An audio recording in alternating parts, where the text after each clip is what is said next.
Shalom, WJC family.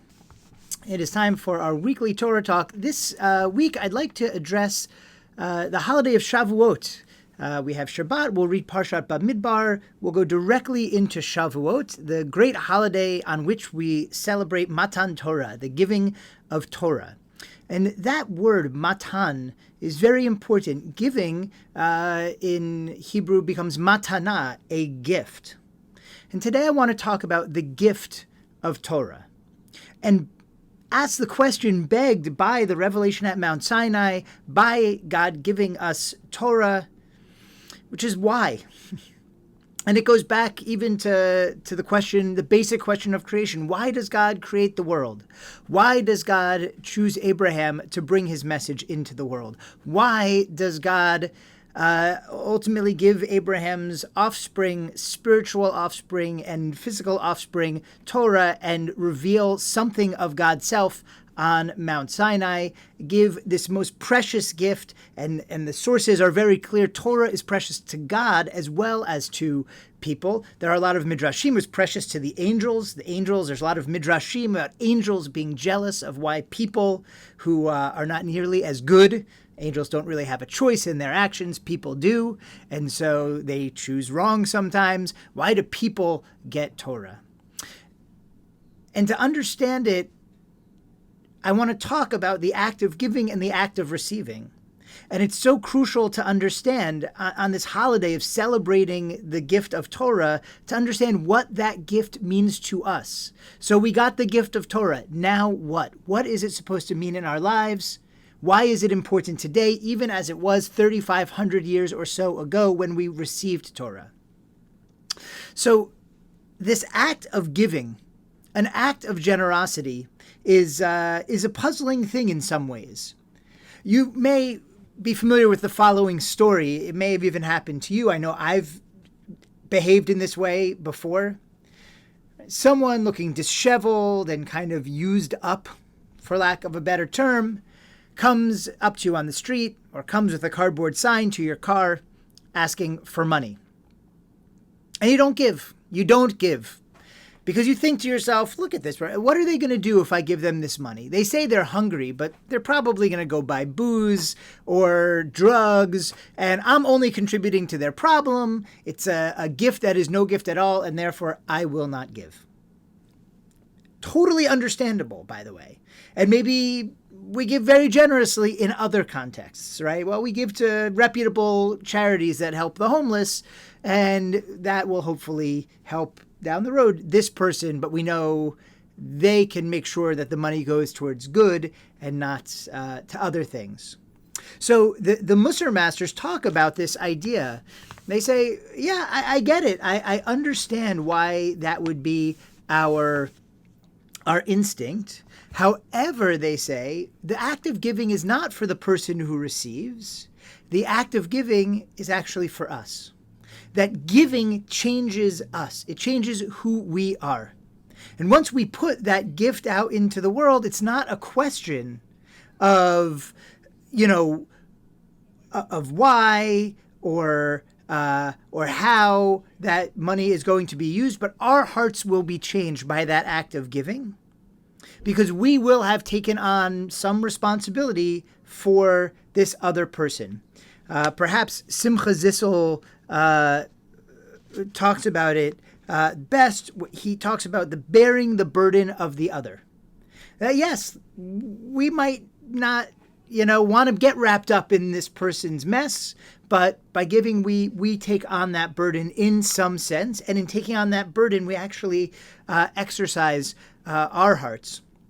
Rabbi Israel Salanter says, in life, the spiritual is higher than the physical, but the physical needs of another are an obligation of my spiritual life.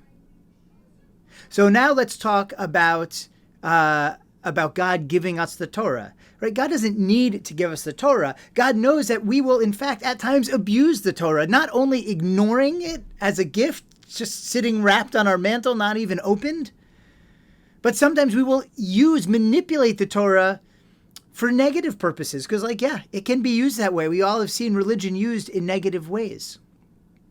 So why does God give it to us? Because God also is changed by this act of giving. That we come into loving relationships with those we care for and we give to, not those we take from.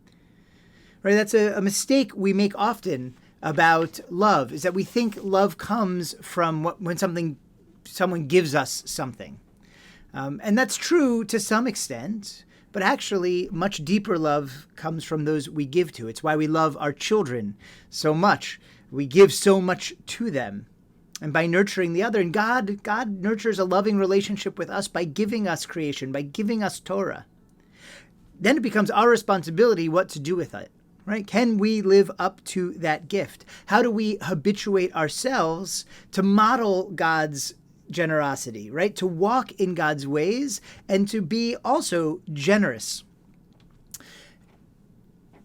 In other words, to make the best of the gift of Torah, we need to share it. We also need to give it. Now, we don't give Torah the way God gave us Torah. We give in the form of mitzvot, in the form of literally giving. And we want to habituate our heart to giving. When that person comes up to our car, to give them a little something. If you don't want to have, give them money, to have some like peanut butter crackers in your car or something, and give those, and then at least it's going towards hunger.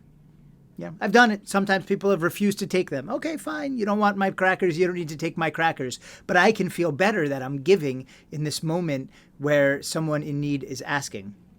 And more often than not, they take the snack.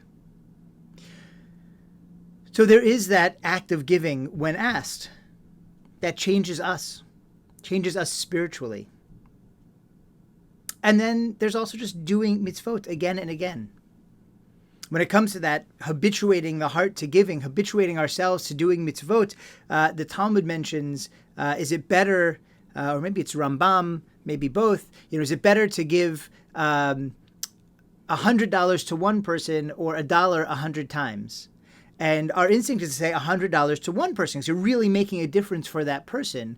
But the teaching says, no, better to give $1 100 times, because that's going to change you. You're going to be more likely to give again and again and put more goodness into the world. The same, I think, is true for mitzvot, that we have to use them, we have to practice them. We have to show up for synagogue, show up at social justice events, show up each and every day following the principles given us in the Torah. Otherwise, we have left that gift on the mantle.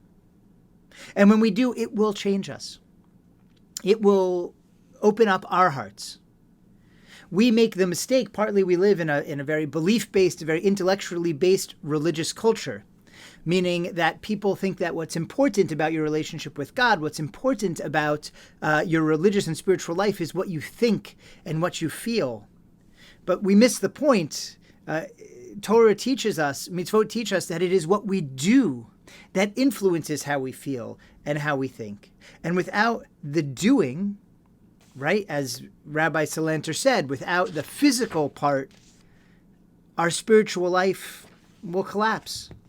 So if we're feeling spiritually empty, yes, maybe we need more prayer, maybe we need more meditation, possibly more yoga and exercise, and I recommend all those things. But most important, on this holiday of Shavuot, I want to encourage us to take that matana off the shelf, to exercise the doing of mitzvot, to exercise the giving of help and aid and tzedakah and generosity and respect and order, all those things that the mitzvot teach us to put into the world. By practicing them, we will awaken our spiritual selves. We will find ourselves somehow opened up. And we need that now. As much as we needed it 3,500 years ago, maybe a bit more, with the inundation of negativity in our society and in our news feeds and in our interactions with others. And because there's actually a lot of bad stuff happening out there. We can't change all that bad stuff, but if we all start practicing those mitzvot, practicing generosity, we will start making a difference, start moving the human project and the God project forward, the Jewish project forward, and do our part to bring that sense of redemption that we will celebrate on this holiday of Shavuot. May it come speedily in our days. May you have a Chag Sameach, a joyful Simcha Dika Shavuot. May you enjoy the gift of Torah on that day and on every day. I wish you a Shabbat Shalom.